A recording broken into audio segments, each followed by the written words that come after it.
Hi, I'm John Maxwell. When the top companies in the world are looking for trainers, speakers, and coaches, there's one name that stands above the rest, and that's Maxwell Leadership. Our certified team members have gotten proven results for companies all over the globe, and our reputation, I'm proud to say, is second to none. Some of our members have risen to the top of their profession, including the one you're going to meet today. I proudly introduce you to my friend Bob Fabian Zinka. Welcome to the Leadership and Success Podcast with your host, Coach BZ, where we help you lead with purpose and succeed with impact. If you're ready to grow into the kind of leader others want to follow, this podcast is for you. If you're determined to elevate your success and leave a lasting legacy, this podcast is for you. As my mentor, Dr. John C. Maxwell reminds us, everything rises and falls on leadership. Our goal is simple: to inspire you, challenge you, and equip you with insights that can transform the trajectory of your leadership journey. Welcome aboard to another episode of the Leadership and Success Podcast with Coach BZ.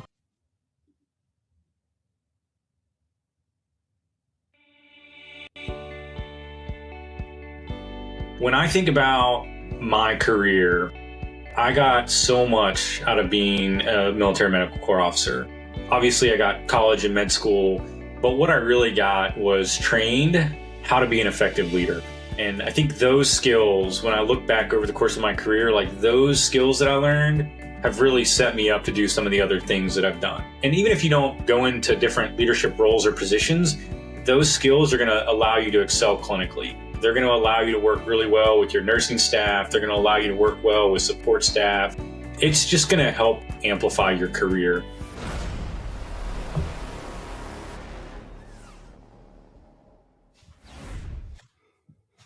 All right, ladies and gentlemen, thank you so much for watching the Leadership and Success podcast live on LinkedIn and YouTube.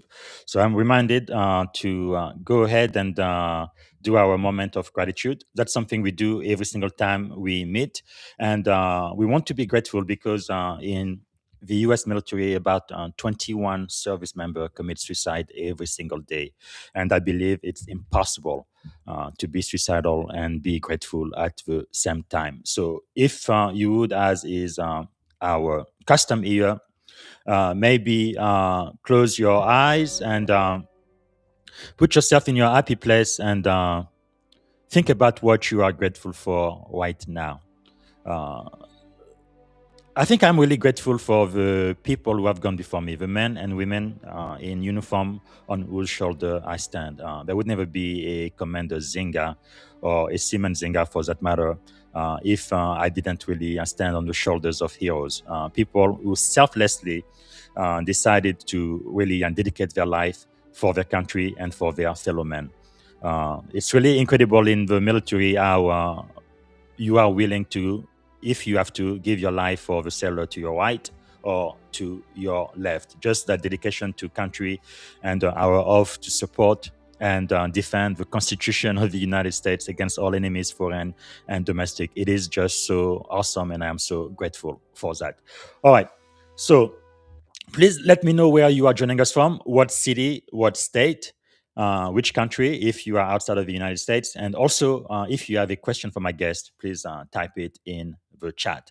All right, let me see if I can properly introduce our guest today. Today, we have great pleasure and honor of welcoming Colonel Josh Hartzell, U.S. Army retire, is an MD, a combat-tested physician leader, best-selling author, professor of medicine, and executive coach who spent 25 years in U.S. Army medicine, including deployment to Afghanistan with the 82nd Airborne Division. He has served as a program director for internal medicine at Walter Reed, assistant dean and senior faculty leader at Uniformed Services University, and a national thought leader in leadership development, faculty development, and caring-centered leadership. Colonel Josh Hartzell is also the author of the Amazon #1 best-selling book, A Prescription for Caring in Healthcare Leadership, and a powerful voice reminding us that caring is not soft, it is strategic. So, ladies and gentlemen, please help me welcome to the Leadership and Success Podcast, Colonel Joshua Hartzell. Good morning, Colonel. How are you doing today, sir? I'm great, Coach BZ. It's terrific to be here with you. Fantastic. Thank you so much. Maybe to get started, sir, first you do have a disclaimer. Yeah, so just disclaimer, I still work for the U.S. government, so just a reminder, these are my opinions and assertions and not those of the official policy of the Army, Navy, Air Force, Uniformed Services University, or the Department of War. And as everybody in the audience knows, Sam, disclaimer for me. All right, having done that out of the way, what is one thing you are grateful for today, sir? Yeah, well, I was listening to your introduction, and I definitely agree with you. I'm grateful for all the people who have come before me and those who serve. I've been thinking about this recently, and for me, I have two kids who are sort of middle school and high school, and it's their teachers. I'm incredibly grateful for the work that their teachers do. I mean, every day they come home and they tell me stories about things they're learning, or more importantly, like just interactions they have with their teachers. And you know, what an important and special role that our teachers have at every level. And I don't think they always get that, you know, sort of recognition and thanks. So I'm going to say I'm really grateful for teachers. Wow, that is powerful. And also, sir, is there something about you that most people may not know when they first meet you? Ooh, that they don't know about me. Well, there's probably lots they don't know about me. I guess maybe one thing that's, you know, interesting that comes up a lot, and I'll sort of maybe say this, is, you know, I was in the Army for a long time. I was a colonel, and I think people feel like, oh, he's an Army colonel. He's probably this like very serious, you know, sort of person. And that's not really me. I mean, I'm serious at times, but I'm generally pretty lighthearted and easygoing. And I've actually had people say like, oh, like you're not what I expected. So I would say, yeah, being sort of lighthearted and easygoing. Well, that is wonderful. Definitely on different types of leadership. I don't know. I've been in the Navy for about 21 years now. I've seen kind of the shift, how things have changed in my own experience. I don't know if it's across the entire military, but 21 years ago, there was a lot more command and control. I'm the boss, I am in charge. And now it's more like, influencing people, and you don't have to be loud. You can just be very clear and caring for your sailor and really get the job done. I think that's the shift I have seen throughout my Navy career so far. So maybe, sir, you can tell us briefly how you got to become a combat-tested physician leader and also a best-selling author. Yeah, long story. I'll kind of give you the short version. You know, I grew up in a really small town in Northwest Pennsylvania, and that sort of led me to Army ROTC, or Reserve Officer Training Corps, when I went to college.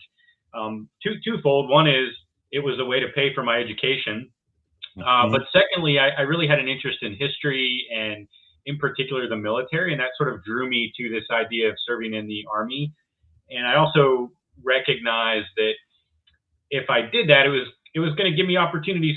You know, I don't want to be like a commercial, but give me opportunities to go places and do different things. And you know, I was looking for that. So that put me into kind of my early training in, you know, college. And then when I was thinking about medical schools, I had really appreciated what I had learned as a ROTC cadet, and looked at the Uniformed Services University, which seemed like a natural extension. That's the United States military sort of medical school. Yes. And fortunately, I got it accepted there, and, you know, tremendous school, so many really remarkable educators who care deeply about our mission, right? Because all of our graduates are going to go serve in harm's way potentially. So had a great schooling there, and then, you know, did my internal medicine and infectious disease training, and over my career really focused on medical education. Yes. And within medical education, recognized over time that of all the things we do, leadership is certainly one of the most important. I mean, at the end of the day, we have to provide patient care, but to support the patient care, to support the people delivering the education, leadership is critical. And really developed an interest in, okay, how do we do this? How could we do it more effectively? And that sort of put me on this path to, my own self-discovery about leadership, Yes. how to more effectively teach others. And, to the book, as I was getting out of the military and transitioning to my current civilian role, I had some time to reflect and think about these ideas that I had sort of amassed over the last, 20 plus years. So I Hmm. felt to have, sort of had a little bit of time as I was taking terminal leave and other things, to be able to put together the book and most importantly, share it with people so that, Yes. we can all lead more effectively because, every life we touch exponentially ripples throughout our organizations, our families, our communities. Yes. So yeah, I'm excited to see what the next step is. Wow, that is really wonderful. I remember I was about 17 years old. I was at the University of Alabama. We had the ROTC program for both the Army and the Air Force. And I tried to join both because I wanted to become a better leader. Of course, they told me to go Pakistan because I was not a US citizen. I couldn't become an officer in the US military at the time. But after 9/11, I'm like, no, I think I really need to join the US military again. Same thing happened after I talked to all four branches. But at least I knew if I did decide to join, it would be the Navy or the Air Force. The Army and the Marines, I felt like you guys were just a little bit too crazy for me. But anyway, after I got my green card, then I came back, and like they say, the rest is history. But sir, I guess looking over your career before all of the titles, like being a colonel, physician, professor, and all of that, who were you early in your career, and what moment shaped the leader you eventually became? So for me, this really goes back to when I was in some ways growing up. I learned a lot from my parents just watching them. Yes. And actually, one of the, as I was, you mentioned this question. One of the things I do when I'm helping other leaders think about their leadership is actually to do this exercise where you reflect on all the important people in your life and how they impacted your leadership development. Mm. So for me, that was my parents who were really just role models of taking care of people. So that idea of caring came from them. And then I played sports when I was in high school. And those coaches I had were really not just sports coaches, but they were teaching me about leadership, accountability, feedback, how to inspire people, how to Mhm. invest in people and help them get better. So those early coaches, Daryl Jones, who was lived in our community, was a former New York Yankee who had come back to our Wow. really small town to live and raise his family there. And, tremendous guy, amazing leader, taught me a ton.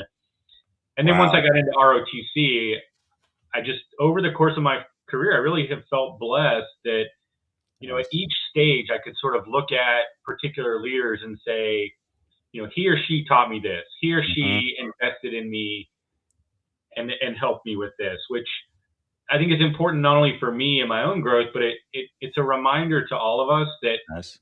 these interactions we have with the people we have the opportunity to lead, we are part of their leadership journey. Mm. And, I mean, BZ, you have this amazing podcast where you get to amplify all these voices, but all of us have this day to day opportunity to invest in the people closest to us. And Yes. yeah, I think it's critical to our ability to help develop leaders. Yeah, and I think most people, when they think of leaders, we always think of positive role model people who've really inspired us. But what about negative leader? Because if a few times, even in the Navy, maybe throughout my 21 career, maybe only 2 or 3 at the most CEOs I've had, I'm like, no, I will never be a CEO like that. This is the wrong kind of leadership ever. But have you ever had, I guess, people that maybe you worked for or who led in some way or capacity and you were like, no, this is not the way to lead, that's not the right way to do it? Yeah, let me give you a list of names. No,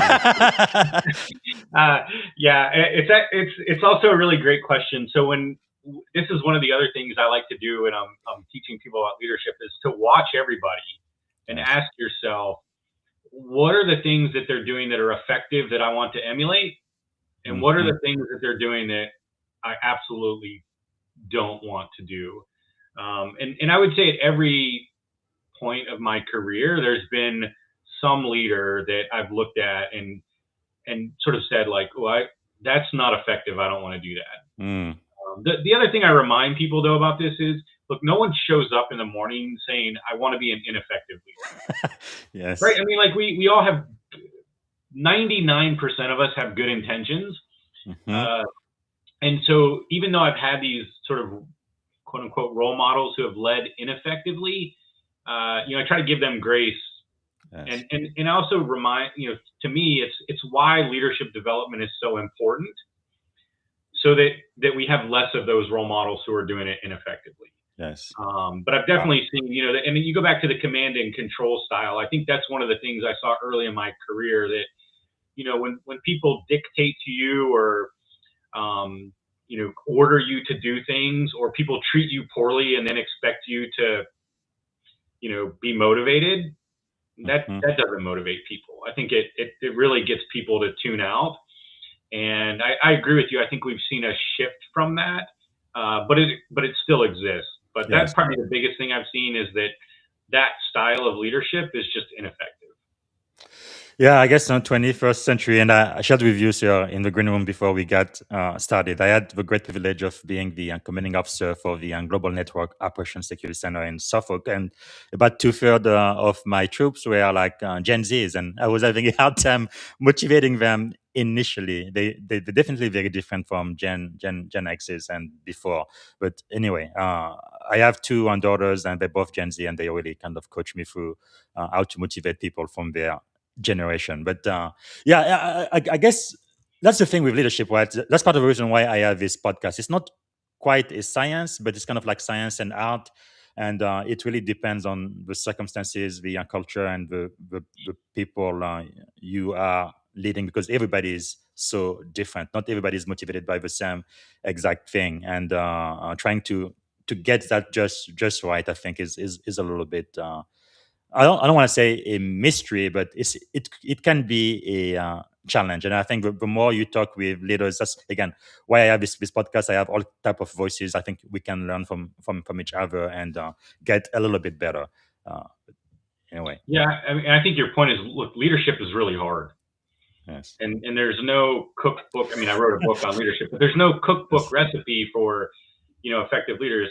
Having said that, I definitely think there are activities and behaviors that are generally effective. And part of our job as leaders is to, assess the situation and then pick the right strategy for that situation. And the more sort of aware we are of different styles and approaches to leadership, we can do that. And the other point you mentioned, it's a science versus an art. And one of the things that, we've been working on at the medical school, but in other places, is what is evidence-based leadership? So not just, well, this feels good, or I think it works, or I've watched somebody do it. Yes. But where have people actually studied particular leadership behaviors, and we have actual data that demonstrates that, that actually works. Yes. This works. And that's really, to me, I mean, look, in medicine, we talk about evidence-based medicine. Yes. When you go to your doctor, I'm guessing most people want them to practice evidence-based medicine. Absolutely. Right? Well, we should expect the same of our leaders. Are you practicing evidence-based leadership? Wow. What is the basis for what you're doing? That is powerful. And also, like what you said, so it's almost like having a toolbox, and as a leader, deciding which tool is going to be most effective for the situation I'm in right now. So hopefully, again, with this website, we are giving our people, our listener, plenty of tools to think about, or at least consider. So you've served as a battalion sergeant with the world-renowned 82nd Airborne in Afghanistan. What did that experience teach you about leadership when the stakes are real and time is short? Yeah, so much. First off, I would say in my entire Army career, serving with the 82nd and, having that combat patch is, probably the thing I'm most proud of. Just an amazing group of human beings who dedicate so much to our country. Ooh, right. Just an honor to serve with them. Yes. The things I learned, a couple. One was humility. And part of that is, look, I'm I'm a physician. I had ROTC. I had a fair amount of military background, but I had never been deployed before. So I had to approach the situation with humility, and then I had a lot of people who I was deploying with who this was their second, third, fourth, right? And just being humble to listen to them and learn from them, but also recognizing that, our enlisted, our non-commissioned officers bring amazing ideas to the table. And I think this lesson transcends to any organization. Your frontline people, the people doing the work and the people leading on the front lines, they have the best ideas and they know what the problems are and they often know how to solve them, but they need you as the leader to empower them. So humility was key. The other thing I learned while I was there was collaboration, and partly because of where we were at and what we were doing, but we were working with multiple different units, both U.S. units of different services. Yes. We were working with foreign, service members as well. We were working with the Afghan National Police and Afghan National Army. So just like the importance of collaboration, and then all that goes into that. Yes. Listening to people, respecting people's opinions. How do you deal with conflict within those things? So I would say the big things were humility and collaboration. Yes. And again, any environment are going to be really important. Yeah, but I guess one thing that's very different with the military, because I am an information warfare commander in the Navy. So in the civilian side, I am a tech executive. But big difference for me between the Navy and the industry is at times, in the Navy, when you make decision, people may actually die. Nothing like that's going to happen at Google, Microsoft, or any of those Fortune 500 companies. So really, I think the stakes are extremely high. It's not just about making an extra dollar like most people in the industry. They want to be first to go to market, and money profitability drives a lot of the decision they make. But in the military, I mean, sometimes things get real, and the decision you make could really impact the life of your fellow sailor, and that's very, very serious stuff. Which gets me to asking you the question, sir. So in combat medicine, you don't have perfect information, right? How do great leaders make decision when a certainty is unavailable? Yeah, and in some ways, like this is the life of most physicians, right? Whether you're in combat or not, I mean, physicians are making decisions often without all the information they would like to have. And depending on the clinical nature of the decision, someone's life may be at stake. So it's in some ways interesting to me when we think about physician decision making and military medical corps officers or military officer decision making. It's balancing risk. And to get to your question, I think the most effective leaders, what they do is they take all the information that is available, right? Recognizing, and this I think is a really critical thing, recognizing that we can't wait forever for more information.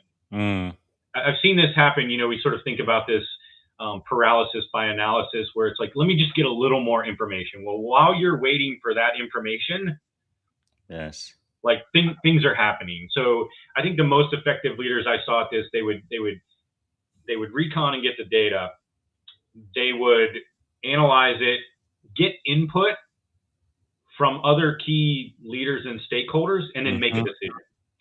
And once you make that decision, our job is to carry it out. But then also assess the decision, right? You make that decision based on your information. And as you get more information, then you may have to adapt. And boy, nothing probably taught us this more than COVID. I mean, I'm an infectious disease physician. I mean, every day, essentially new information is coming in, and we can talk about were all the right decisions made or not. Well, that's sort of life, right? You're never going to make all the right decisions. But are you willing to be humble enough then to go back and adjust? So I think it's that whole process of decision making, but it's really balancing risk, making a timely decision, like having that sort of bias for action, as General Mattis would say, and then ongoing monitoring and adjusting as necessary. Yes, I was going to say that takes us back to the lesson you learned with the 82nd Bond, leading with humility, because you don't always have all of the answers, and you have to be willing to say, "I was wrong," or "I can do better." Wow, very very powerful. So, what about you're really working as a combat physician, high stake environment, lives are on the line, and sometimes you don't have a lot of time to kind of build that trust within your team. What do you think, sir?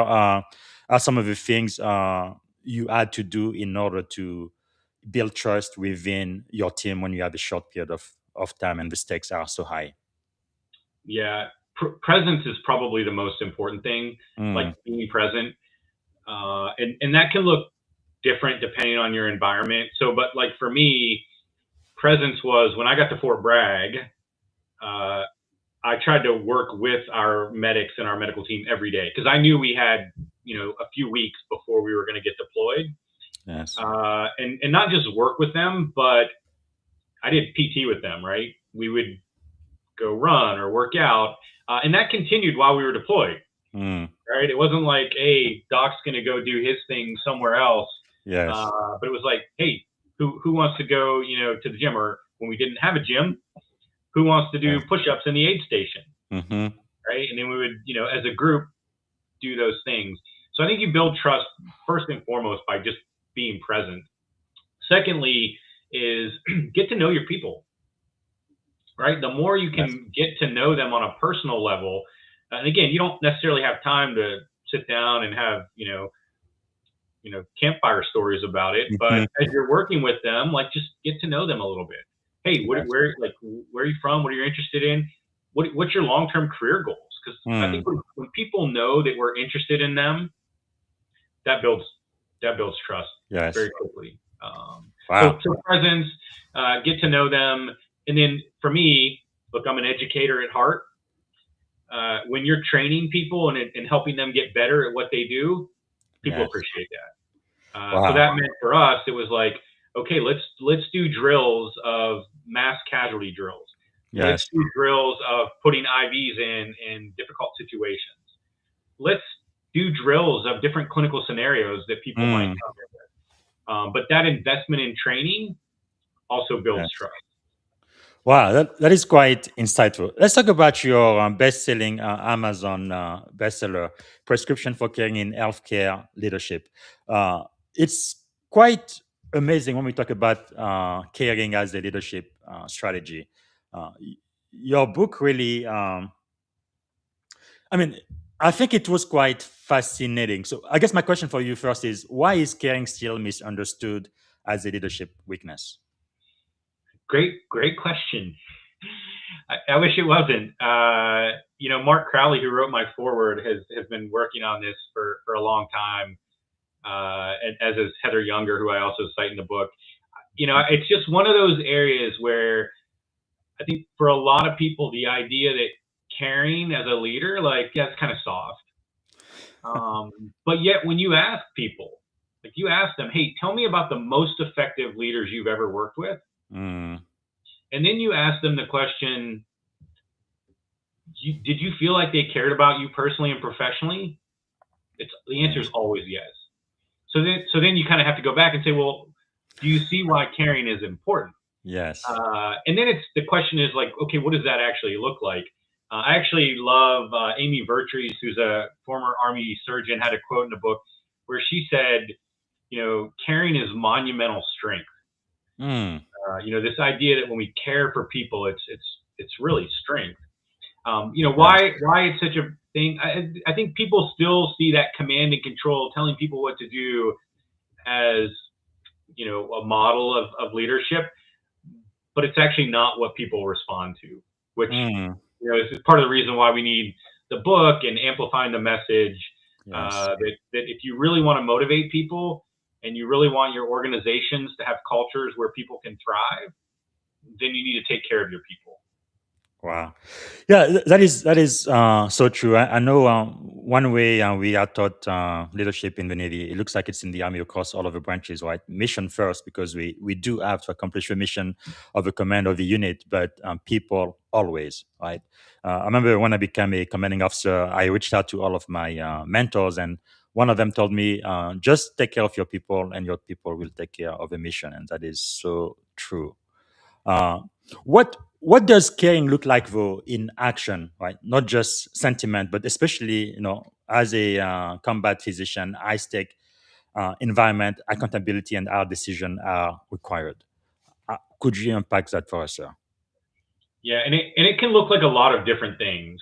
I mean, several of the things I mentioned already, right? Like if you're investing in your people and you're training them, Yes. you do that because you care about them, and you ultimately know that to have your mission be successful, you need to invest in training them, right? So investing in training in people, some of the things that sometimes people don't really equate with caring about people, but it's Mhm. actually essential, are things like accountability and feedback.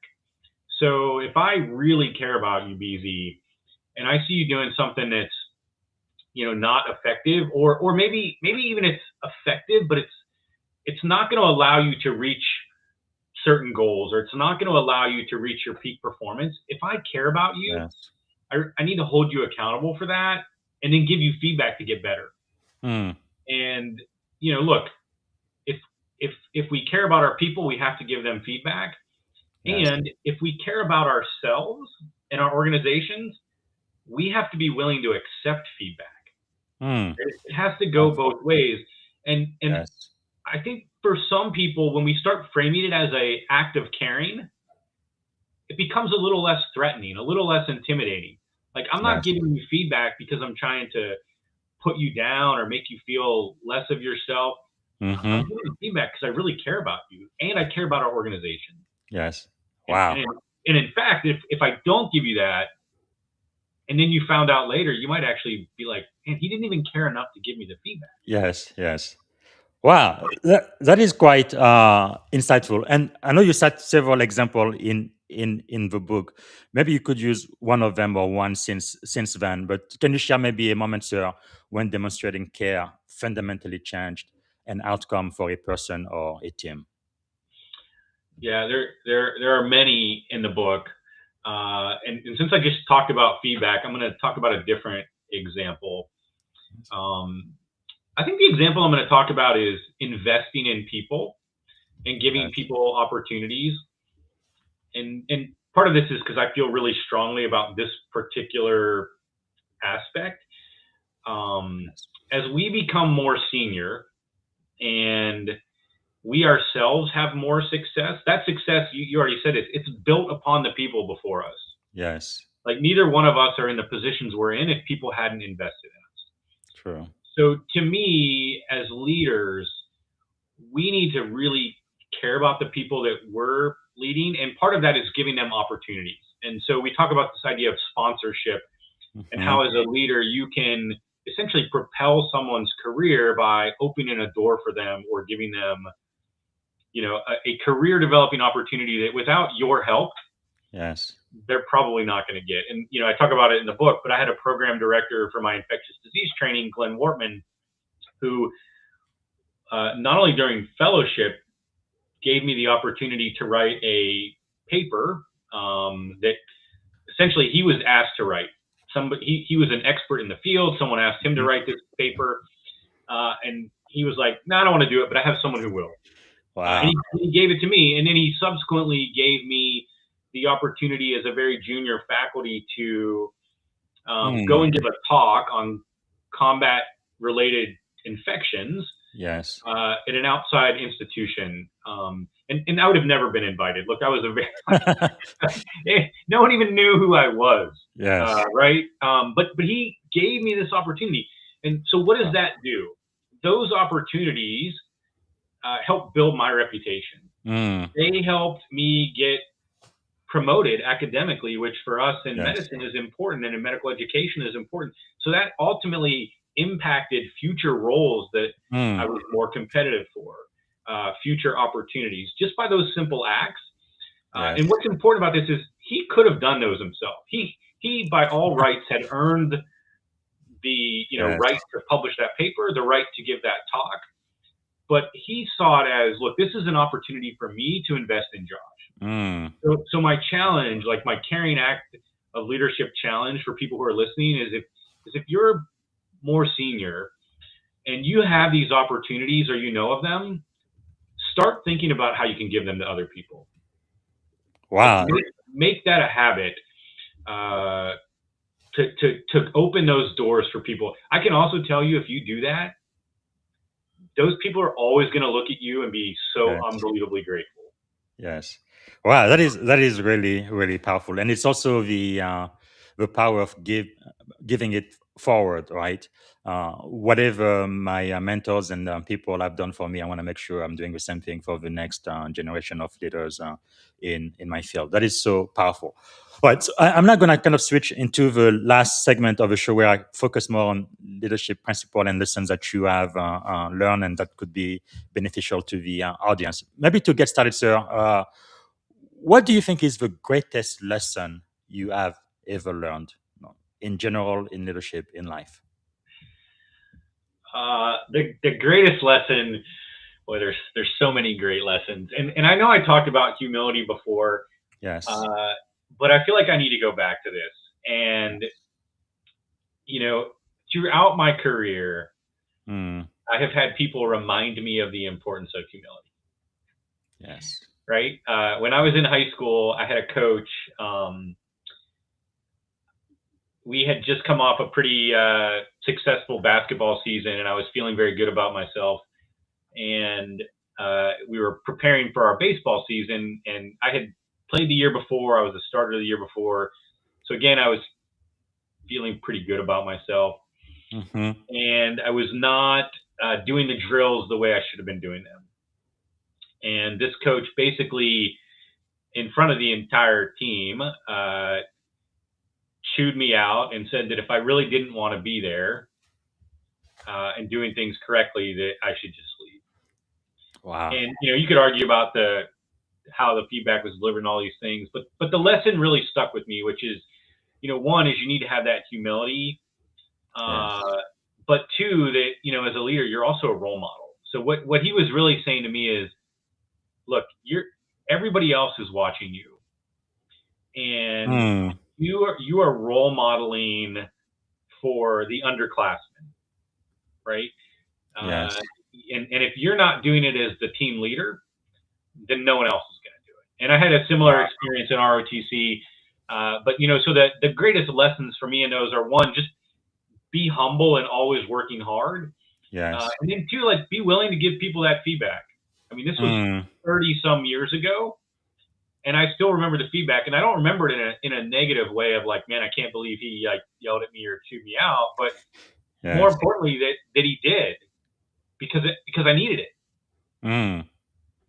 That is quite powerful. I know yesterday I talked to General Larry Spencer, and I was kind of asking him, like, in my own career, 21 years now, I've been in the Navy. I've worked for a lot of admiral and general, but I've really never ever seen a single flag officer who was puffed up and arrogant. Like, all of them are just so humble. They've accomplished so much. Now, of course, when I was a seaman and I went to boot camp 21 years ago, I felt like if you were a general officer, you're like a demigod or something. But when you actually get to know them, they're just down to earth, humble.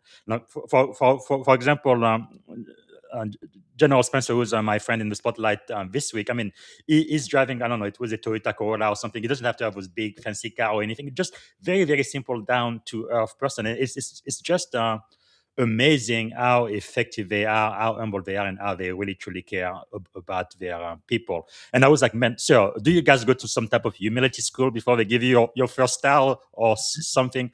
Because I've seen senior officers, like me and you, sir, 05, 06, colonel, lieutenant colonel, commander, or captain, who are a little bit arrogant and puffed up, but I've never seen a flag officer that way, at least in my own experience. I think humility will take you a very, very long way. That's probably one of the best lessons I learned when I got to become a commanding officer in the Navy.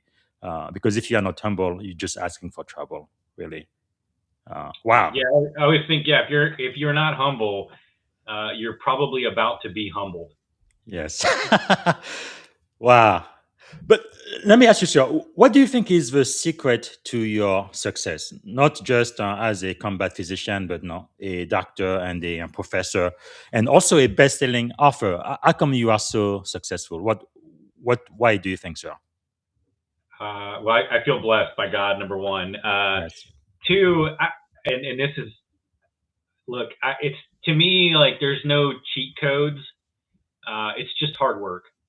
It's hard work, and I think for me, thinking about, how to do that. It's not busy work, but it's strategic, Mm, hard work, and knowing that if you consistently put in that work, good yes. things are going to happen over time. Like no, there's no like writing a book is a lot of hard work, but what I learned in that process is that anyone can write a book, but you have to be willing to sit down and spend hours Hmm. writing the book and editing the book and doing those things. And I always go back to when I was in college.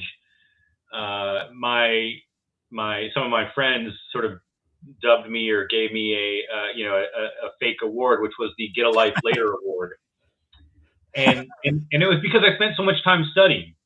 Yes. I think partly for me, I've always had a little bit of a chip on my shoulder because I came from such a small town. Neither one of my parents had graduated college. I think it's that just drive to, Mm, be able to. I don't necessarily want to say be successful because I don't measure success in terms of like publishing the book is great, sure, but it's really about lives impacted. And mm, so how does my work then impact other people's lives? yes. Because that's what people are going to remember at the end of the day is like, how did you impact them? How did you help them? But to answer your question, Yes, sir. it's a lot of hard work. Yeah, actually, General Larry Spencer also mentioned how the meaning of success kind of changes throughout your career, but it's really about the impact on the people. Could you maybe say a little bit more about how that meaning has changed for you throughout your career? What success meant before and what it means now? Yeah, that's actually a really brilliant question. I would say early in my career, I don't think that's how I thought.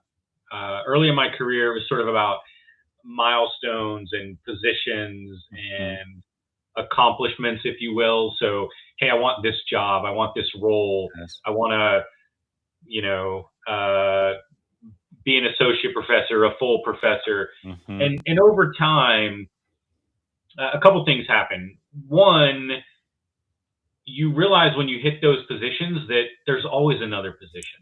Yes. And if you're always chasing something, it can be a little bit dissatisfying. Mm, So for me, it's this transition over time of not so much like chasing accomplishments, but embracing the process.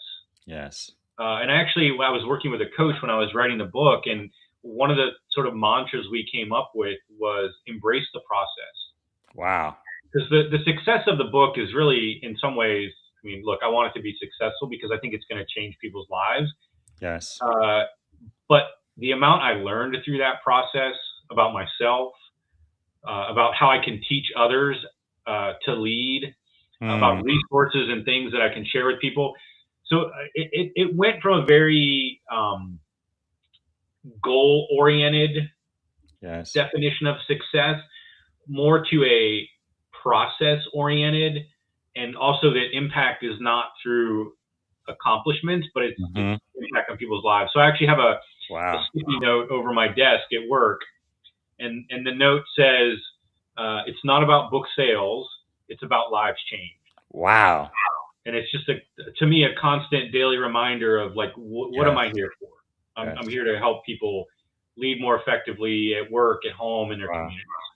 That is really powerful. And for those who are listening to us, especially if you are in the healthcare business, you need to have that. But I think every leader needs to read this because to me, I've found out more and more that really leadership principles are universal. Right? It doesn't matter which area of the industry you in, your field and all of that, those principles work no matter what. And that is so fascinating. So what are you learning now, sir? I know leaders are learners. What have you been learning lately? Yeah, I love that too, because I feel like I have this never ending passion to learn more.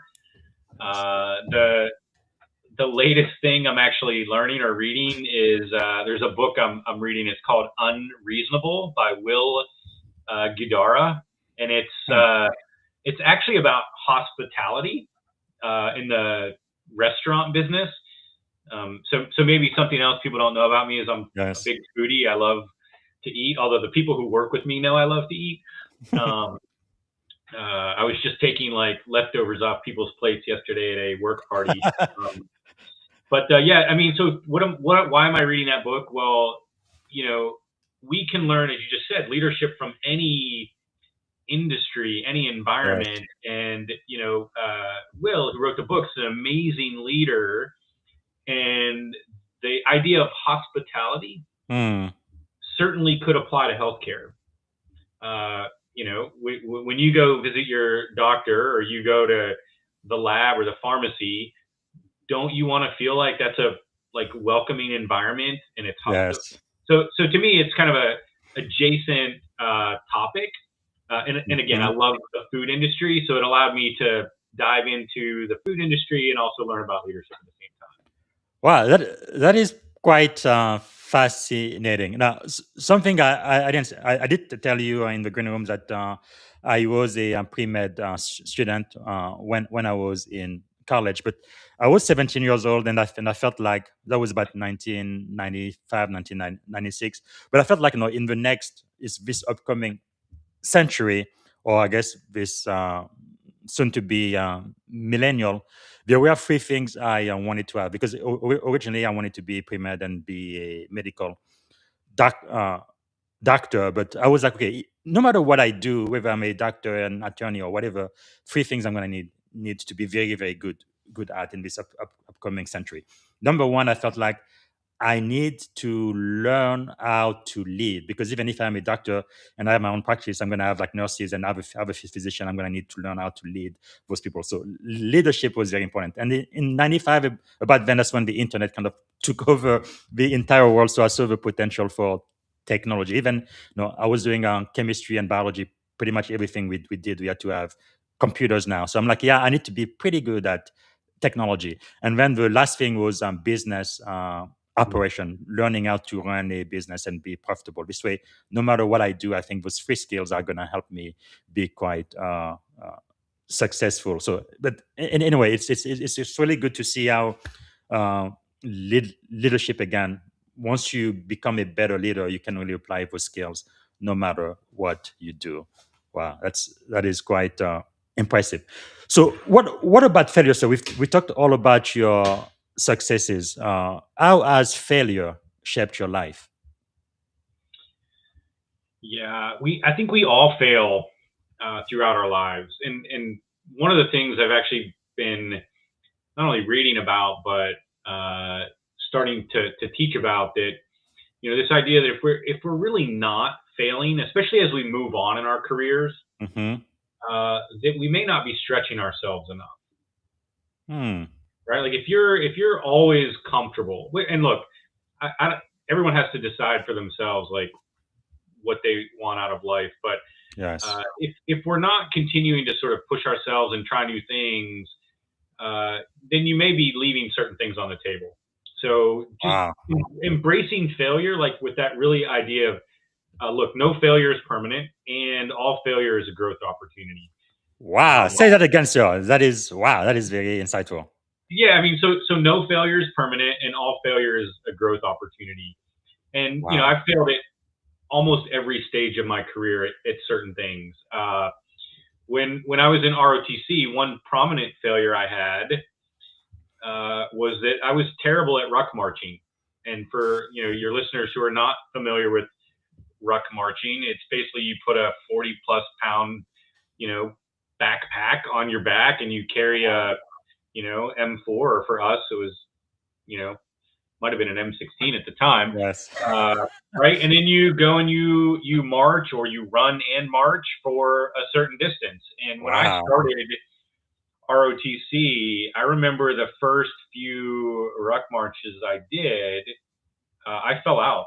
I fell out in almost every one. And, Mm. it was embarrassing. It made me question, like, was I in the right place? Like, am I doing the right thing? But it was motivating. It was motivating to say, like, okay, what do I need to do to overcome this failure? Mm. And the answer was ruck march more. Yeah.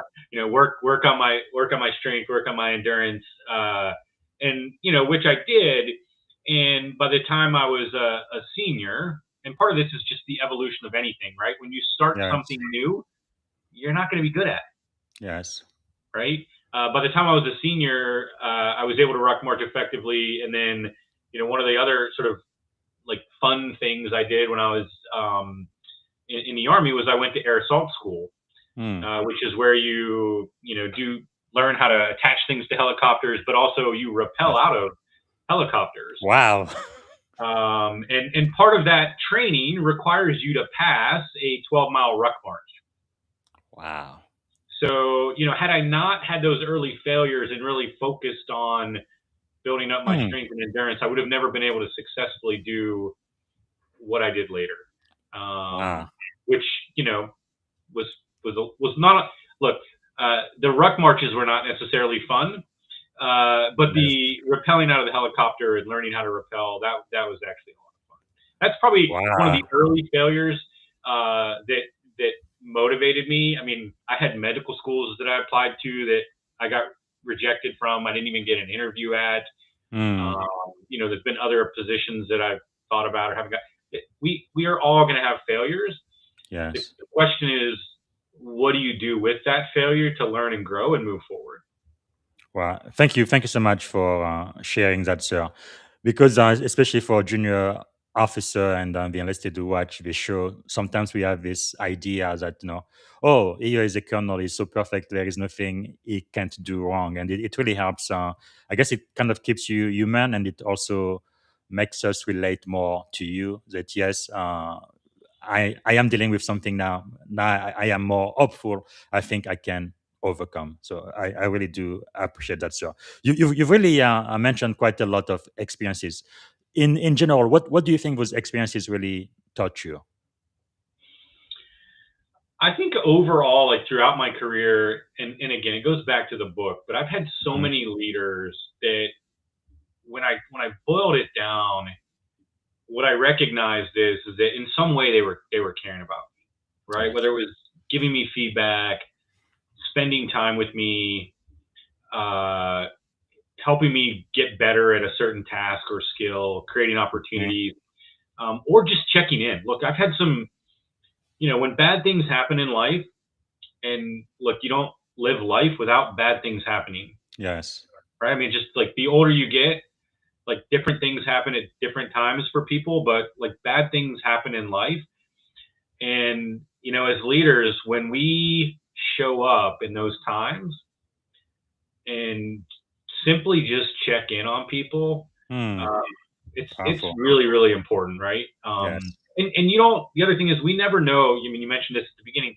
We never know when someone just needs somebody to help them understand that they matter. So I think all of these experiences have led me to this idea of, what can I do to help demonstrate for the people who are within my sphere of influence, whatever that sphere of influence is, that I care about them, and to help them get better. Yes. Because I want them to be better at work. I want them to feel better at home. Because if they're better, we are better. Wow, that is so powerful, so powerful. Yeah, because the best keepers I've ever had are people who truly cared. No, they did have very, very high standard, but you knew they were fair and they cared about you as a person, not just like a workhorse. And that's it. People like that, you would follow them to the end of the earth or even to hell if you have to. That's really what leadership is all about, isn't it? Caring for people. Yeah. And I love what you just said, BZ, about the high standards, right? So so the people we care most about, we want to set the highest standards for. Wow. Right? Powerful. I mean, just think about your kids. Yes. You set really high standards because you love them more than probably anyone else. The people we work for, and I just gave a talk to our internal medicine residents at Walter Reed this past week, and I said, look, who's here to be mediocre? Who showed up because they want to be average? Yes. Right? So setting high standards, but then also matching those standards with support and coaching. Yes. Like those are very clear acts of, caring acts of leadership. Wow.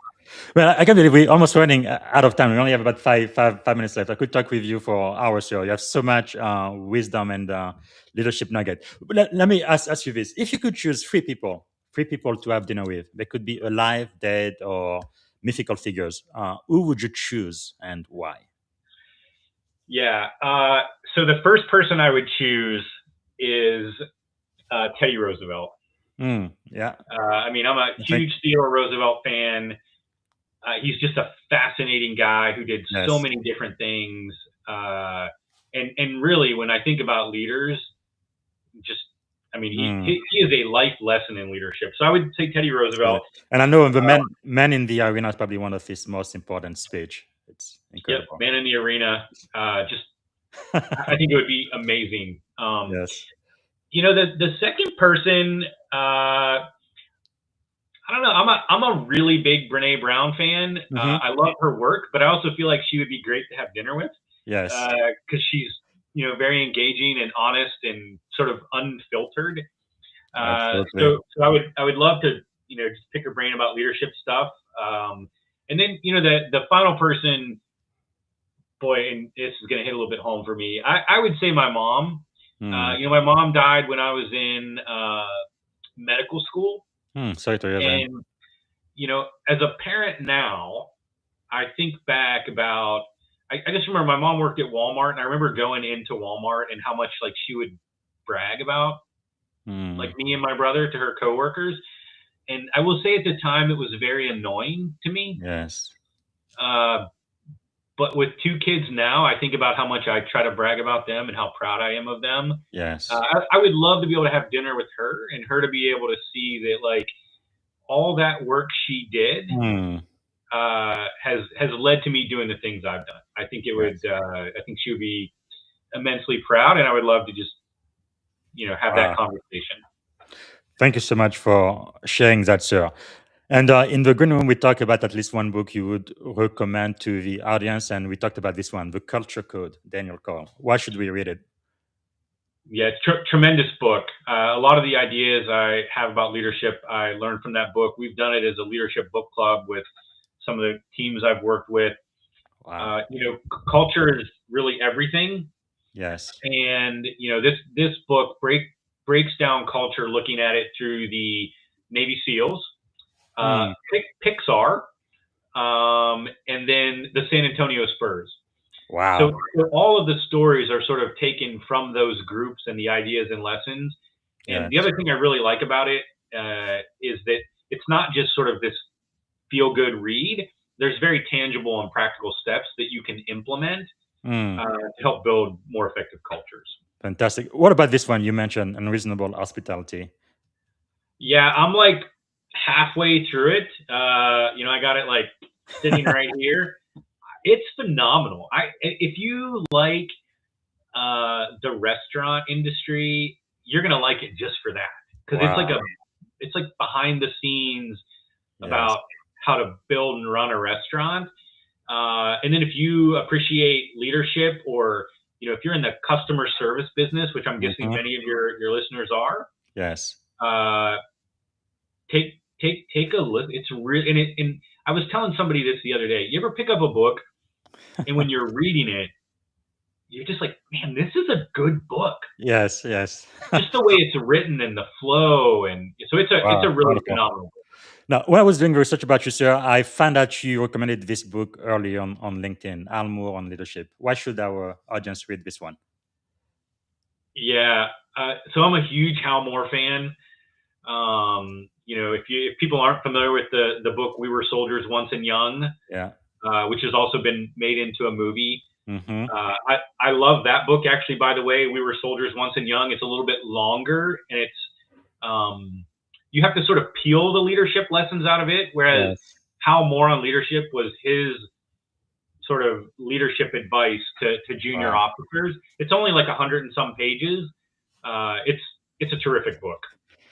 Awesome. Definitely a legend. Can you give me 5 more minutes, sir, or do you Yeah, have to go? Okay. yeah, Thanks absolutely. so much. Again, like I said, I could talk to you for another hour or two. So much to unpack here. Let me ask you this: if you had one and only one day to live, what would you have liked your final contribution to be?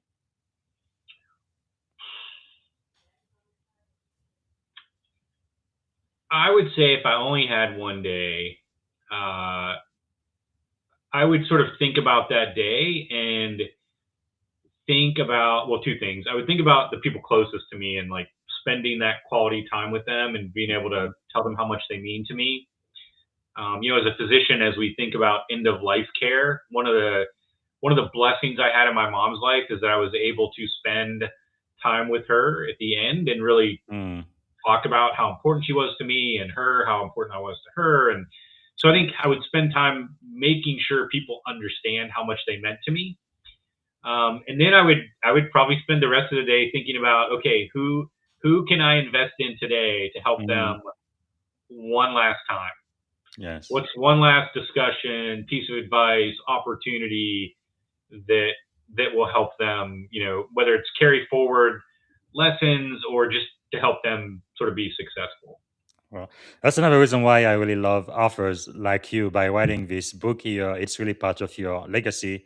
Long after you are gone, people can still read this book and be able to apply those lessons and improve their life. So, talking about impact, thank you so much for that. So, if you did have a magic wand and you could solve any problem at all, what is one problem you'd like to solve first thing tomorrow morning? Uh, One problem. Well, there are many. To me, I think the one problem would be world hunger, Mm, and we we live in a world of. Let me rephrase that. Many of us live in a very affluent society, a very rich world. yes. But yet we still have many people, not only within our own country, but within our world, who are hungry every day. Mm, Uh, I think we should really not feel good about that. yes. You look at the stuff that Jose Andres, the chef, has been doing. I mean, look, that guy is amazing. Um, but I would say, like, how could we collectively say, like, we're not going to let this happen? Mm, Because yeah. if you think of world hunger, a lot of other things, illness, disease, all these Yes. conflict, they stem from people not having the basic necessities in life. So if we could solve Mm. that problem, it would probably make a lot of other problems better as well. Yeah, it really hit me hard during the last government shutdown because I am originally from the Congo, very poor country in Central Africa, and I've seen a lot of my friends really, not know exactly when their next meal is going to come from. That did affect me quite a bit. I think part of the syndrome I have, I guess, is the survival. Uh, Syndrome. I think it is. It is called. And I wonder why me and why not them. But last shutdown, like 40 million people in America, here in America, the richest country in the world, depend on food stamp, and if they don't have it, they're not going to be able to eat, including children. Can you believe that? How is that possible? How in the world is that possible? Right now, I live in Silicon Valley, one of the most expensive, wealthiest zip code in the entire world. But we have billionaires. Actually, we have our first trillionaire now, Elon Musk. So, how in the world can we have so much wealth, innovation, and technology, and still have people go hungry? I don't understand that.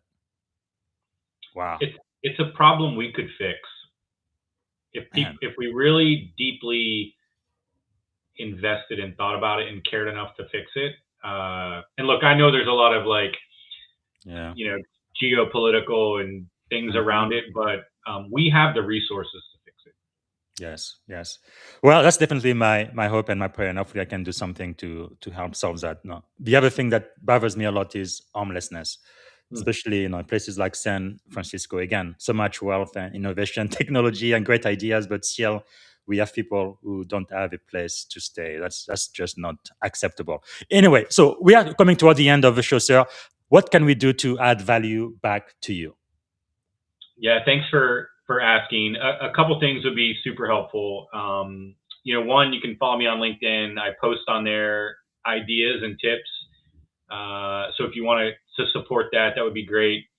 Forwarding this podcast to somebody else, buying the book and gifting it to somebody. So thinking about like, hey, giving this to somebody in your life who you feel like you want to invest in their leadership. If you want to invest in their leadership, give them a leadership book. Nice. And then, to support me, Amazon reviews help, I believe, the algorithm somehow. Mhm. So if you have read the book or you do read the book, I would greatly appreciate a review. And the other thing I would say is just keep spreading the message, whether it's about my book or other books about Yes. the importance of caring for people through our leadership. Wow. Thank you so much, sir. So let me ask you what I think is the most important question I ask my guest.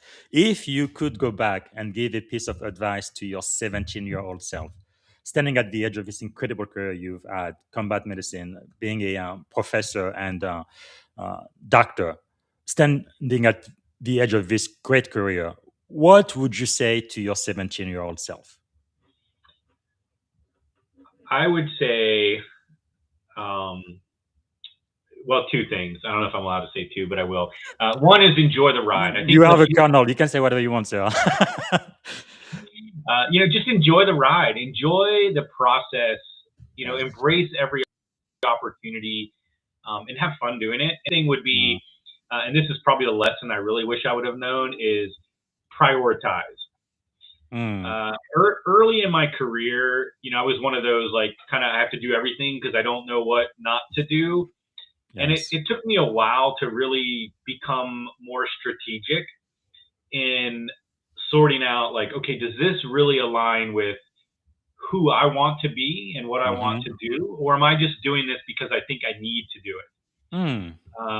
So figuring out earlier how to prioritize and Yes. within prioritization, how to say no to things. Those are two big lessons that, would have helped me probably multiple times. I mean, part of this is you learn by failure. Yes.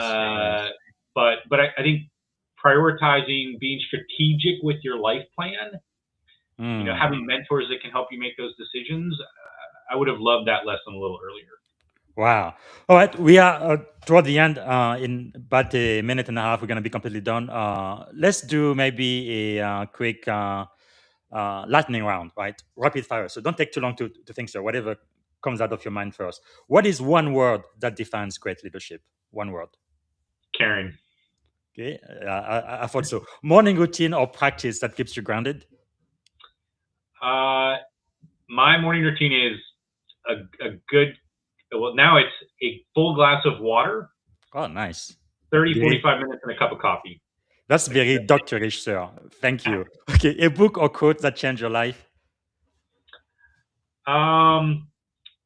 Yeah, I mean, I already mentioned Culture Code. The other one I would say is Radical Candor by Kim Scott.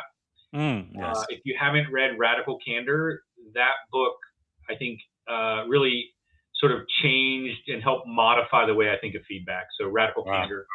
Definitely going to add that to our bookshelf. Who inspired you most today? Who inspired me most today? I'm going to say that I am inspired most by our medical students and residents. Yes. And the reason why I say that is, look, it's never been harder to be a medical student or resident. There's an overwhelming amount of information. Yes. How do you learn that information? And how do you do these things and take care of yourself at the same time? It's really challenging. But they inspire me every day because of the dedication, passion, and work ethic that they have. Wow. So what is a leadership habit you refuse to compromise on? I refuse to compromise on investing in others. Yes. And what is a question every leader should ask themselves frequently?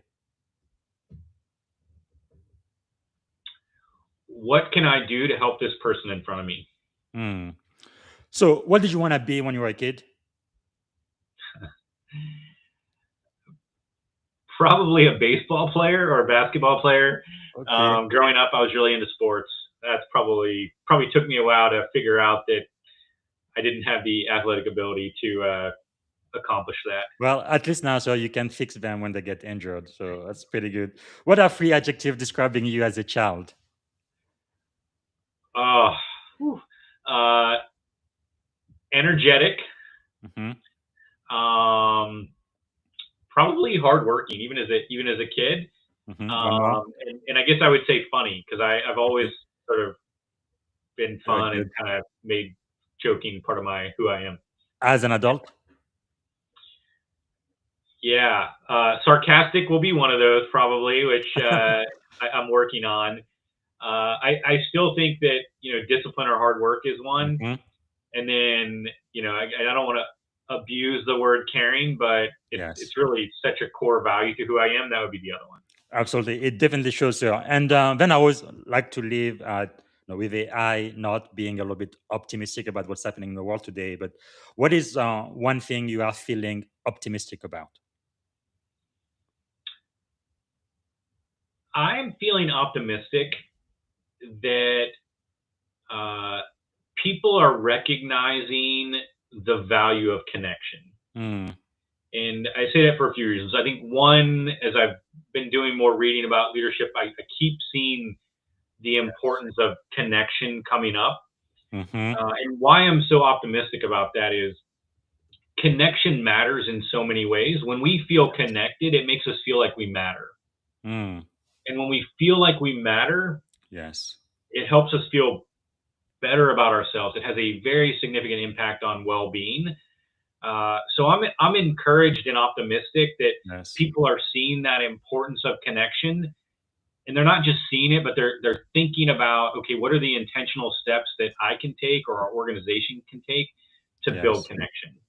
Wow, that is so powerful. It reminds me of a quote by Oprah, which she got from Maya Angelou. People will forget everything you say, but they will never forget the way you made them feel. Connection, so important. All right, this is the very last question, sir, and this is the end of the show. And thank you so much for giving us an extra 10 minutes. Really appreciate that. What is one word that represents our shared experience on this podcast today?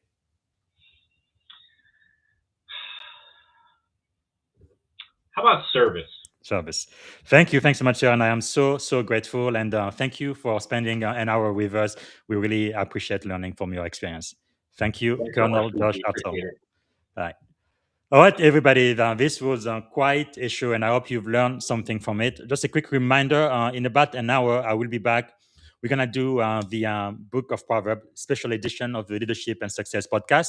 This is not a religious podcast, but it's about ancient wisdom, mentoring from the Book of Proverbs. We're gonna be focusing on ancient wisdom and leadership lesson.